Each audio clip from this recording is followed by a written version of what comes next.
Cockroach जनता पार्टीनं दिल्लीत पुकारलेल्या आंदोलनाची धग आता देशभरात पसरली। महाराष्ट्रात अनेक ठिकाणी विद्यार्थ्यांचं आंदोलन होतंय, तर मुंबईतही ठिकठिकाणी विद्यार्थ्यांचा हा आक्रोश पाहायला मिळाला। या आंदोलनादरम्यानचे व्हिडिओही सोशल मीडियावरती ट्रेंड होत आहेत। अशातच एक धक्कादायक व्हिडिओ समोर आला आहे, ज्यामध्ये थेट पोलीसच विद्यार्थ्यांना खोट्या प्रकरणात अडकवण्याची भाषा करताना दिसत आहेत। हा व्हिडिओ नेमका कुठला आहे, याच आंदोलनादरम्यानचा आहे की नाही, असे बरेच प्रश्न आता उपस्थित केले जात आहेत। आणि असं असतानाच आता थेट यावरती पोलिसांकडूनच उत्तर देण्यात आलं आहे। नेमकं काय बोललेत पोलीस, याबद्दल सविस्तर या व्हिडिओमधून जाणून घेऊयात।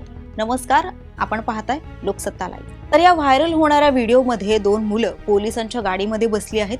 त्यात समोरच्या सीटवरती बसलेला पोलीस या मुलांना धमकावतोय, परत इथे दिसला तर याद राखा, माझ्यासारखा वाईट माणूस कुणी नाही, मी थेट 50 ग्राम पावडर खिशात ठेवून देईन, मग आयुष्यभर तुरुंगात जाल, जामीन मिळणार नाही, तुमच्यामुळे आम्हाला त्रास होतोय, परत इथे आलात तर याद रखा, असा हा पोलीस मुलांना बोलताना दिसतो। इधर वापिस अगर किधर मिला नहीं तो फिर मेरे साथ बेकार आदमी नहीं, बिल्कुल नहीं, बिल्कुल। मैं डायरेक्ट 50-50 ग्राम पाउडर डाल देगा कि जेब में। अरे नहीं, हाँ, फिर गया क्या, जिंदगी गया।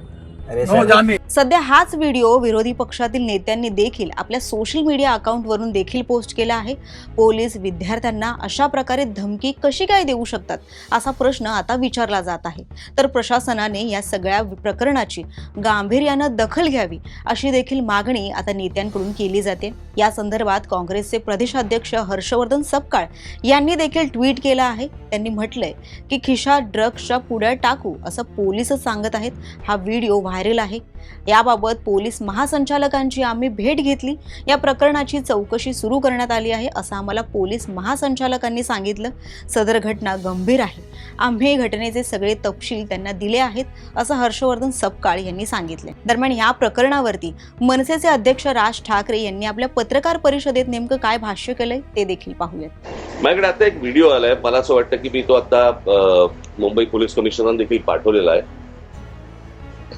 एका टॅक्सीतनं मुलं चालली होती आणि ती मुलं चालली असताना टॅक्सीतनं नाही, पोलिसांच्या गाडीतून आणि तो पोलीस त्यांना सांगतोय त्या मुलांना की परत या एरियात जर दिसलात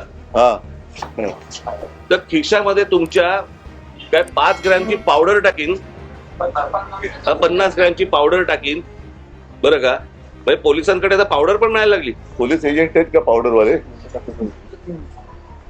हा पोलीस कोण ड्रग सप्लायर आहे का? हे कुठचे काय चाललंय मला कळतच नाही मला। दरम्यान सोशल मीडियावर या व्हिडिओबाबत आता संताप व्यक्त केला जात असतानाच मुंबई पोलिसांकडून याबाबत स्पष्टीकरण देण्यात आलं आहे। डीसीपी अकबर पठाण यांनी प्रतिक्रिया देत म्हटलंय की या प्रकरणी मुंबई पोलिसांनी आता चौकशी सुरू केली आहे। आम्ही या व्हिडिओची पडताळणी करून पाहत आहोत, त्यानंतर याबाबत योग्य ती कारवाई केली जाईल। सदर पोलिसाला आम्ही निलंबित केलंय, प्रकरणाची चौकशी पूर्ण होईपर्यंत तो निलंबितच असेल। तसंच ह्यात तो दोषी आढळला तर त्याच्यावर पुढील कारवाई केली जाईल, असं डीसीपींकडून सांगण्यात आले। दरम्यान दिल्लीत सध्या कॉकरोच जनता पार्टीचं आंदोलन सुरूच आहे, तर आता 26 जुलैला मुंबईतील दादर परिसरात पुन्हा एकदा विद्यार्थ्यांचं हे आंदोलन होणार आहे। यावेळी उद्धव ठाकरे आणि राज ठाकरे देखील या आंदोलनात सहभागी होणार आहेत। त्याचबरोबर सर्व विरोधी पक्ष या आंदोलनात सहभागी होणार असल्याची माहिती देखील समोर आली आहे। त्यामुळे दिल्लीतील आंदोलनासारखा हिंसक प्रकार इथे घडवण्याचा प्रयत्न केला तर मात्र आमची माणसं तुम्हाला सोडणार नाही, तुम्हाला फटकावून काढू, असा इशारा देखील राज ठाकरेंनी यावेळी आपल्या पत्रकार परिषदेच्या माध्यमातून दिला आहे। दरम्यान दिल्लीसह मुंबई, पुणे, महाराष्ट्रासह इतरत्र या आंदोलनाचे पडसाद उमटताना आपल्याला पाहायला मिळत आहेत। त्या सगळ्याचे अपडेट्स आम्ही तुमच्यापर्यंत पोहोचवू, त्यासाठी लोकसत्ताच्या YouTube चॅनलला सबस्क्राईब करा आणि पाहत रहा लोकसत्ता लाईव्ह।